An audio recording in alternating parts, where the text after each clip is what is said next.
Bonsoir à tous. Notre invité n'est pas un inconnu du mouvement pour l'autonomie de la Kabylie qu'il a cofondé et dirigé avant de devenir aujourd'hui le président du gouvernement provisoire kabyle.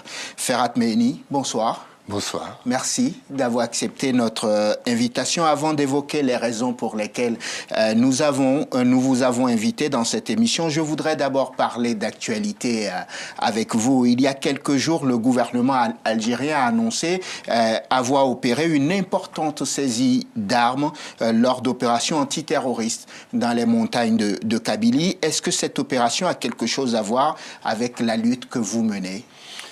Nullement. D'abord, ce ne sont que des effets d'annonce. Le terrorisme, c'est dans les années 90 qu'on nous disait qu'il était résiduel. Oui. D'abord, expliquons les choses. Le terrorisme n'est pas kabyle. En Kabylie, les terroristes ne sont pas kabyles. Ce sont des terroristes qui sont transférés d'autres lieux à partir du moment où, en 1997, le pouvoir militaire algérien avait conclu un pacte avec le FIS et l'armée islamique du salut. Auparavant, la Kabylie n'était pas du tout touchée par le terrorisme, bien que, en tuant un peu partout en Algérie, on enterrait surtout en Kabylie. C'est à partir des années de 1997 que la paix, soi-disant, était faite avec l'islamisme, le terrorisme, l'islamo-terrorisme en Algérie. Oui. Et paradoxalement, là où il n'y avait pas de terrorisme, il y a eu, ça a commencé à pulluler à partir de là. Donc, nous ne comprenons pas, nous-mêmes, comment se fait-il que la région la plus contrôlée militairement, oui, il y a plus de 100 000 hommes de troupes en Kabylie, oui, pour un territoire qui ne dépasse pas 2% de toute l'Algérie. Oui. Et pourtant, il y a des kidnappings. La mode des kidnappings, tous les investisseurs, tous les commerçants, les grands commerçants, ont eu affaire à des kidnappings, soi-disant pour des rançons, mais en fait, c'est pour délocaliser. Délocaliser quoi? Délocaliser les entreprises qui sont implantées en Kabylie, oui, et en même temps faire fuir les investisseurs éventuels. Pour qu'ils ne viennent pas en Kabylie. Pour qu'ils ne viennent pas en Kabylie. Voilà. Il y a une politique gouvernementale anti-kabyle en Algérie. Je vous posais cette question parce que vous savez qu'aux yeux des gouvernants de votre pays, l'Algérie, vous êtes terroriste. Je n'ai jamais pris d'armes. Mon discours est tout à fait pacifique. Je lutte pour le droit à l'autodétermination de mon peuple, le peuple kabyle. Je n'ai jamais pris des armes. Et par contre, le gouvernement algérien pactise avec le terrorisme et l'utilise. Et je pense que tout l'AQMI qui est dans le Sahel est l'œuvre des services algériens. Et tout le monde le sait. Je crois qu'il y a même des messages qui sont captés par tous les satellites du monde et qui montrent que ce sont les Algériens qui ont organisé énormément d'actions de l'AQMI dans le Sahel. C'est une méthode de diabolisation de l'autre qui est en face de vous. Chaque fois quand on est dans l'opposition, vous pensez que donc l'État algérien, un État responsable, pourrait pactiser avec le diable? L'État algérien est anti-kabyle et tout ce qui peut détruire la Kabylie, y compris par l'image et surtout par l'image, il faut absolument en servir. Nous ne comprenons pas comment se fait-il qu'avec autant de militaires en Kabylie, on parle toujours de terroristes et du terrorisme. Et d'ailleurs, il y a un an, 2 ans maintenant, Hervé Gourdel, français, a été enlevé et tué. On a dit qu'il a été enlevé là-bas, mais personne n'en a la preuve. On a dit qu'il a été tué là-bas. Personne n'en a la preuve. Ce sont des déclarations. Les services de votre pays qui le disent. Pourquoi mentirait-il? Parce que la Kabylie demande son autodétermination, sa séparation de l'Algérie. Donc, il faut absolument la diaboliser, montrer...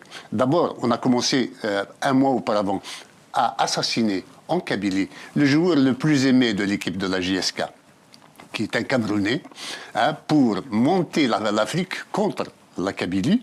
Ensuite, on a assassiné Gourdel pour dire que nous sommes des islamistes. Alors que l'islamisme n'existe pas dans une terre laïque. La Kabylie est la seule terre laïque d'Afrique. Monsieur Meini, on va venir à votre combat pour l'autonomie de la Kabylie. Pour l'autodétermination, s'il vous plaît. Pour l'autodétermination, oui. Ce n'est pas l'autonomie. Non, du tout. Ah, d'accord. C'était au départ, oui. En 2001, quand nous avons créé le MAC, le Mouvement pour l'autonomie de la Kabylie, c'était une autonomie, effectivement. Oui. C'était le premier pas, parce que le régime algérien venait de franchir une limite qu'il n'aurait jamais dû faire. Elle a tiré sur nos enfants, oui. Qui manifestaient pacifiquement. Et on a fait 130 morts. Donc 123 morts officiellement. Que ce soit 123, 150, de toute façon, ce sont des vies humaines. Ils n'auraient jamais dû tirer sur nos enfants. Vous dites le gouvernement a tiré sur nos enfants. Les enfants qui sont morts malheureusement sous les balles des policiers mal préparés à contenir une manifestation, ce sont des Algériens. Pourquoi vous dites nos enfants ? Nos enfants, parce que ce sont des enfants kabyles, et ceux qui ont tiré, en général, ne sont pas kabyles. Et vous pensez que c'est parce qu'ils ne sont pas kabyles qu'ils ont dérapé ? Oui, je le pense sérieusement. Ils l'ont fait sciemment, haineusement. Est-ce que vous vous rendez compte du discours que vous tenez ? Vous savez que dans tous les États du monde, il existe parfois malheureusement des dérapages. Lorsque la police est appelée à contenir une manifestation, on le voit tous les jours, même ici en France. Où il n'y avait pas d'enjeu pour contenir ces manifestations. Ces manifestations ne s'en prenaient pas à ces corps de sécurité, ne s'en prenaient pas aux édifices publics. Oui. Elles manifestaient parce qu'on a assassiné un jeune dans une brigade de gendarmerie. Donc pour exprimer le mécontentement pacifiquement de ce qu'on a subi. Ils sont allés s'en prendre à tous les symboles de l'État. Ce qui est normal, parce que l'État, en tous les cas, on n'a tué personne. La Kabylie n'avait pas pris les armes. Oui, mais aller détruire les commissariats, tous les lieux de pouvoir, c'est un défi. L'État doit rester souverain. Vous le saviez, ça aussi. L'État est scélérat. Il a des lois scélérates. Et bien, donc nous sommes, en tant que citoyens, en droit de les contester. Et là, en tant que peuple, oui. A fortiori, un peuple kabyle qui n'a même pas d'existence en tant que région. Oui. Hein, la Kabylie, tout le monde en parle, mais administrativement, il n'y a même pas de région de Kabylie. J'aimerais qu'on explique un peu le sens de votre combat, et parce qu'il y a des choses qui sont contradictoires dans ce que vous dites. Juste quelque chose, vous avez dit le combat pour l'autodétermination. Cela veut dire donc que la sémantique a évolué. Vous le disiez, dans les années 80, vous vous battiez pour la reconnaissance linguistique, pour la reconnaissance culturelle, et que depuis... Donc, avril 2001, votre combat a changé. Elle a diamétralement changé dès lors qu'on a tiré sur nos enfants. Oui. Donc, il y a rupture de confiance. C'est vous qui avez rompu la confiance. Il n'y a pas que nous. C'est-à-dire que l'Algérie, globalement, n'a pas été solidaire de la Kabylie. Au moment où les mères kabyles pleuraient, leurs enfants tombaient sous les balles algériennes, d'autres Algériens manifestaient pour la Palestine ou pour d'autres causes à travers le monde, mais jamais pour la Kabylie. En plus de cela, le Parlement algérien avait organisé le procès de la Kabylie à la télévision. Il avait même demandé la déchéance de la nationalité de celui qui était le symbole kabyle de l'époque, M.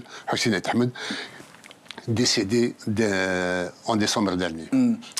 Votre combat, moi je me disais que votre combat aurait dû s'arrêter en 2002 lorsque l'État algérien avait fini par constitutionnaliser et reconnaître vos revendications. Et au fond, je me dis, ils savaient très bien là où ils allaient, c'était un cheval de Troie. Ils demandaient d'abord qu'on reconnaisse leur langue, la culture, pour mieux agir comme quelqu'un qui vous coupe le bras alors que vous lui tendez la main. C'est plutôt l'inverse. Ah. Tant que nous revendiquions tant que nous avions des revendications linguistiques, le pouvoir algérien faisait la sourde oreille. Ce n'est que le jour où nous avons passé au palier supérieur de revendiquer l'autonomie de la Kabylie qu'il a constitutionnalisé Tamazigh. Maintenant que nous sommes passés à l'autodétermination de la Kabylie, oui. elle l'a rendue officielle, même si ce n'est pas de manière sincère. Oui. Il se trouve que la Kabylie a tourné la page des revendications culturelles et linguistiques pour être elle-même. Vous savez que c'est un rêve inatteignable, ça. Si. Et que l'Algérie, les gouvernants successifs dans vos pays, dans votre pays, n'accepteront pas la partition du pays, ne serait-ce que d'1 millimètre carré. Ça, c'est ce que disent tout le monde. C'est ce que disait la France quand elle était en Algérie. Elle n'accepterait jamais la sécession ou la séparation de l'Algérie. Et les choses sont advenues. J'admire Václav Havel, oui. qui a accepté que la Tchéquie et la Slovaquie se séparent en gentlemen. Moi, je souhaiterais que nous inaugurions avec l'Algérie et la Kabylie un nouveau processus pour l'Afrique, pour que d'autres peuples puissent émerger et être eux-mêmes et ne plus rester dans le post-colonial. Il faut absolument qu'on dépasse cette situation. Le monde a été fait par la colonisation. La colonisation étant terminée, il y a eu transfert de colonisation des Européens vers des Africains. Oui. Maintenant, il est temps que chaque peuple reprenne son destin en main et la Kabylie montre la voie. Je pense que c'est une lumière, non seulement pour l'Afrique, mais pour le monde entier, pour l'humanité, pour aller dans le sens d'une reconfiguration géopolitique qui soit en mesure d'établir plus de paix, plus de stabilité, plus de prospérité économique. Pourquoi vous tenez un discours à contre-courant des réalités du monde aujourd'hui? Tout le monde va vers la globalisation, on va vers le fédéralisme, chacun appelle de son vœu le regroupement, et vous choisissez la sécession. Et il y a quelque chose, vous êtes manipulé par qui, monsieur? Ce serait bien d'être manipulé. Je pense que la manipulation est un vilain mot. Nous sommes assez grands pour penser par nous-mêmes, oui. Mais pour revenir un peu à votre idée, et je l'ai expliqué dans 2 livres au moins, c'est Le siècle identitaire ou la fin des États post-coloniaux chez Michalon, et un autre qui s'appelle La France va-t-elle perdre l'Afrique, où je remonte un peu cela. Pour que les gens constituent le monde... pour que des peuples constituent des ensembles avec d'autres peuples, oui. Il faut qu'ils soient d'abord indépendants eux-mêmes. Donc, vous savez, l'Afrique va refaire à peu près ce qu'a fait l'Europe en 1648. Après la guerre de 30 ans, il y a eu 350 États qui sont nés en Europe. Oui. Et puis, avec l'évolution, on en est arrivé à l'Europe que nous connaissons aujourd'hui, 25 ou 30. Mais c'est exactement ce qui va se passer en Afrique. C'est-à-dire que les États, tels qu'ils sont faits par la colonisation, ne sont pas viables pour construire une nouvelle Afrique basée sur la paix. Il faut absolument que les peuples qui constituent ces pays africains oui. puissent redevenir indépendants et puis naturellement, ils vont tendre à constituer de grands ensembles, mais sur la base non pas sentimentale, mais sur la base de leurs intérêts. Ce sera ma dernière question, je voudrais une réponse courte. Avec quel passeport voyagez-vous? Je vous le montre tout de suite, c'est un passeport de réfugié politique. Vous n'avez donc pas de passeport algérien? J'avais le passeport algérien tant que je revendiquais une autonomie de la Kabylie, parce que ça restait dans le cadre algérien, dès lors que nous avons constitué le gouvernement provisoire kabyle, et nous revendiquons l'autodétermination de la Kabylie. Il serait indécent de ma part d'aller demander au gouvernement algérien un nouveau passeport. Donc j'ai entamé une démarche pour obtenir un passeport de réfugié. Je l'ai obtenu au bout de 3 ans quand même. Ferhat Mehini, merci. C'est moi qui vous remercie. Président d'un gouvernement provisoire kabyle autoproclamé, c'est ça? Connaissez-vous un gouvernement provisoire qui ne soit pas autoproclamé? Auteur de plusieurs livres, dont Afrique, le casse-tête français, La France va-t-elle perdre l'Afrique, paru aux éditions de Passy, c'était déjà en 2013. Ouais. Merci d'être venu dans l'entretien du jour. Merci à vous de nous avoir suivis. Je vous souhaite de passer une excellente suite de programmes, évidemment sur Télé Sud.